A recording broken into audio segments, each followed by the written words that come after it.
Okay, we're going to talk about Baron Holbach. Interesting guy. One of the encyclopedists, wealthy guy. Apparently, he would throw these wild dinners. And also, he gives us an argument for this position called determinism. So, we're going to see if we can get his argument up and going, get really clear on some of the things that he's assuming.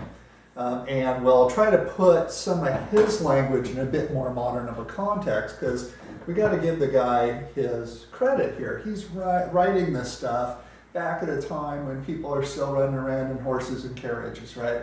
So his language is a little bit dated. Okay, so what we're going to do is we're going to explain his theory using blocks here. And they're supposed to be like dominoes, but I think you get the good general idea. So the brand of determinism he's arguing for is what's called causal determinism. And basically it's the claim that there's a cause for everything. And if there's a cause for everything, there must be a cause for human actions, right? So let's get started with a story here. A story a student told me years ago when I first started teaching. And the student had served in the Gulf War, and apparently a Saudi Arabian jet had crashed in the middle of the desert, and he and his group, his platoon I guess, were charged with going out and getting all the pieces of this wreck and doing an investigation to try to figure out why the jet went down. Well, they handed all their data to the Saudi Arabian official, and he said that at the end of it, the Saudi Arabian official who was in charge got all their information, wrote up a report, and then at the end said, you know, the plane crashed for no cause at all. And he came to this conclusion because they had looked for a cause, they failed to find a cause, and so he concluded there was no cause. And I think that you can see that's preposterous, right? Of course there had to be a cause. Just because you couldn't find the cause, that doesn't mean there wasn't one, right? So this is one of our basic understandings of the world that we live in, that there is a cause for every event that occurs. And we think of that cause for any event as being two things. First of all, that cause is necessary for that effect. What that means is if you take away that cause, that effect ain't going to occur, right? But the cause is also sufficient for that effect, because we think, look, if given that cause, that effect can't help but occur. So human beings seem to understand this. They seem to understand that everything in our universe happens for a cause. To pump our intuitions a little bit more on this, think about laws of nature. How do we want to put it? Do we want to say that scientists invent the laws of nature, or that they discover the laws of nature?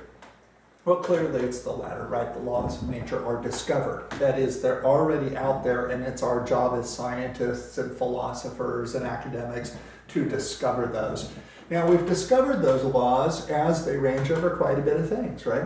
So the ancient Greeks, they had no idea how the planets move. In fact, planetus means wanderers, because they noticed that the stars were in rather fixed, predictable places every night, but there were these certain lights, they thought they were stars, that they thought just wandered around the sky. They didn't act according to any laws at all. So they call them the wanderers, right? We now know that the planets aren't wandering at all, right? We just know that they're not the same sort of thing as stars. And indeed, we can at this point predict, based on the laws of astronomy, where those objects are going to be. Again, though, human beings don't really want to apply this rule to themselves. They somehow think, oh my gosh, human actions totally uncaused. Well, let's see how much that makes sense. Okay, so our first block here is the environment. The environment includes not just the normal things you're aware of, like water, air, but when Holbach talks about our environment, he also includes things like the schools that we went to as kids, the churches, the siblings we interacted with, the part of the country that we grew up in, the religious views of our parents and how they responded to us, gender and gender roles and all that stuff. All that goes into constituting your environment. That environment in turn acts on our sense organs. So light waves hit my eyes, sound waves hit my ears, And everything that goes on between the environment and my sense organs is all governed by a set of laws, and incidentally, we actually know those set of causal laws pretty well. We've explained them. So there's nothing random, nothing free going on. Then, based on how our senses are actually modified, that's going to cause various changes in our mind/brain. So good old Holbach is a materialist. He has the view, and at the time this was a rather strong claim, he has the claim that the mind is somehow caused by the brain. So if we think of the digestion that's produced by the various organs within your intestinal tract, that somehow produces this process, right, called digestion, in the same way that somehow the functioning of the mind, or brain, causes this thing called the mind, right? Well, if it's caused, then there's this dependency, but there's nothing, again, random going on there, right? Based on how our sense organs are modified, it's going to send stuff to our brain and cause stuff in our mind in a really law-like way. There's certain neurotransmitters that are going to go off, certain neurons are going to fire. This one we don't know a whole lot about, right? I mean, we're still trying to figure out how the human brain works. It's hard to study them without hurting the person that you're studying. And it also seems to violate some of the principles of good science, because in good science you're not supposed to affect the thing you're observing, but if you observe a human brain, you kind of affect it, right? But that's not to say there aren't laws that govern how neurology works, and this is what neurologists and psychologists are interested in learning. Based on how your brain and mind are modified, that then is going to produce various beliefs and desires. So if I'm hungry, that's something that's caused in me, right? Or if I am tired, that's something that's caused in me. All the various beliefs and desires that I have are caused in me based on how stuff is going on in my mind. There's a couple things going on here of interest. The first is that when it comes to this block to this block, people are really ignorant. That is, we aren't actually aware how our brain works. All we're aware of is the end result, right? So we're sort of ignorant of these causes. All we're aware of is, boom, I have a desire, and here's the mistake. People sometimes think, oh, that shit came out of nowhere, right? I made that desire up all on my own. Well, no. Right? It came from somewhere. But these desires are multiplied, right? They're complicated. There's all this stuff. And sometimes those desires run at cross purposes.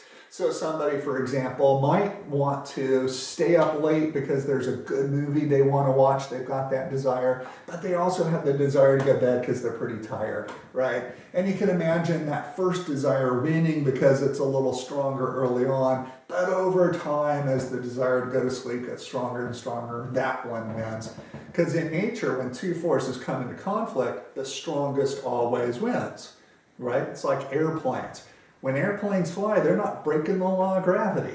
If they were breaking the law of gravity, airplanes would never crash, right?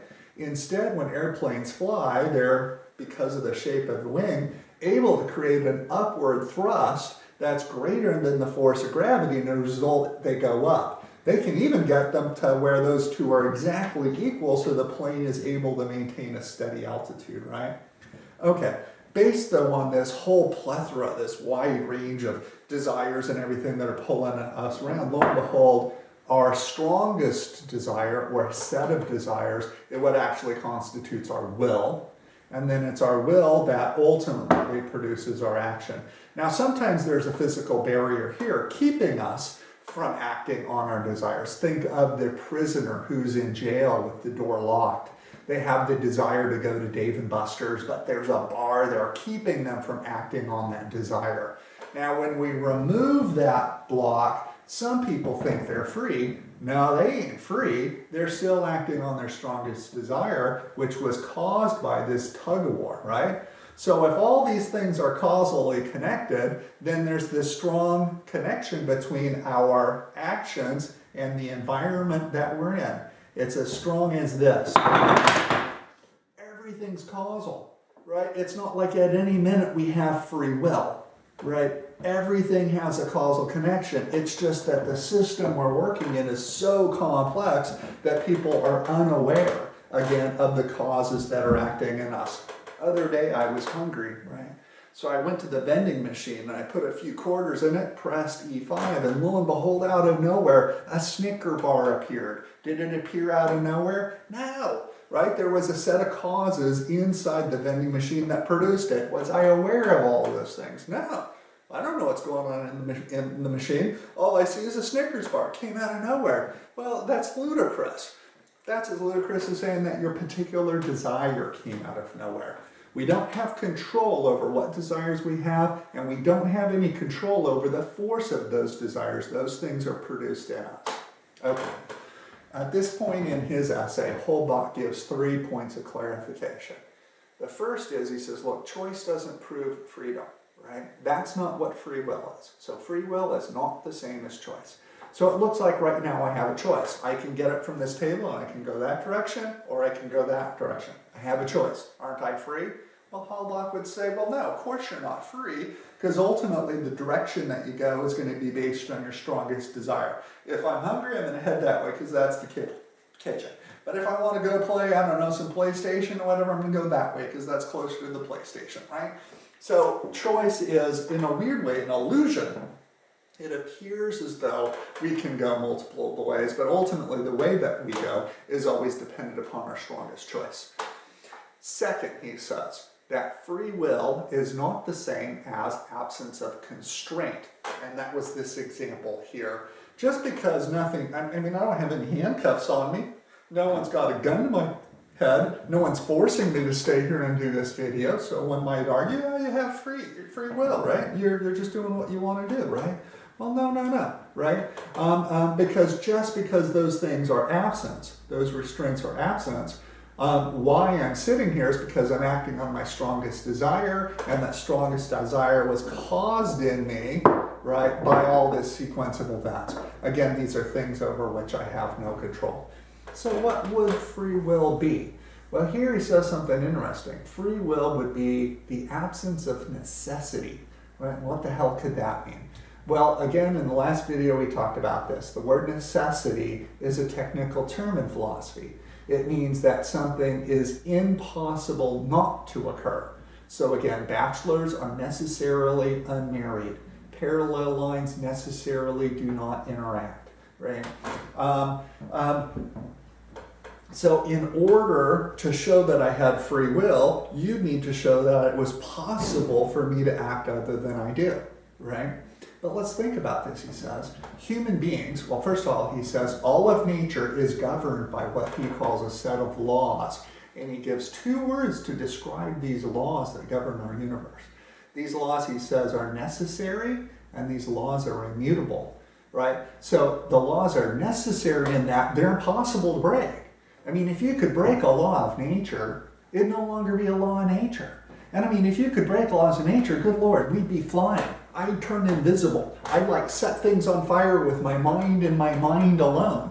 I mean, we cannot break laws of nature because they're not breakable, right? The other thing about these laws is they're immutable, which means unchangeable. We don't change these laws. In fact, I think that at this point in history, we currently have the power over our world that we do, not because we're able to change the laws of nature, but because we understand the laws of nature and we work within them. Think again of the airplane example. We've learned about the law of gravity, we've learned about the law of aerodynamics, and as a result, I'm able to fly down to Southern California in about an hour and a half if I want to, right? The other thing he says is that, look, all physical things are subject to these laws of nature, and man, he says, is a physical object, so he concludes man is subject to these laws of nature, right? Okay, so first point of clarification, again, is choice isn't free will. Second is that absence of constraint isn't free will, right? Just because you're free to do what it is you want to do, that's not free will. You got to somehow have the ability to choose what you want. So what is free will again? Absence of constraint, and again, absence of necessity. And again, what that means is it has to be possible for you to act other than you do. but hold on, me acting other than I do means that I must have the power to break or change a law of nature. Do I have the power to break or change a law of nature? Don't think so. Okay, if all that's true, third point of clarification, why is it that so many people think that they are free? Well, he says, look, human beings are making the same mistake about themselves that the Saudi Arabian government made about that airplane, right? Crashes in the middle of the desert, they look for a cause, they can't find a cause, so they conclude there was no cause. Well, again, we're amazingly complex organisms. I've been told, I don't know if this is true, but I've been told that there are more connections in the human brain than there are grains of sand on the planet. The brain is an amazingly complex thing, right? So figuring out how it all works would be, that's harder than predicting the weather, right? I mean, there's just too many variables. Since it can't be predicted because of its complexity, does that mean it's not acting according to a set of laws? No, your brain's acting according to a set of laws, right? Nothing random going on there. It's just that we're ignorant of how that all works, right? Okay, so we're ignorant of those set of causes and people make the big mistake. Since they're ignorant of the causes, they mistakenly think there are no causes. But everything we do has a cause.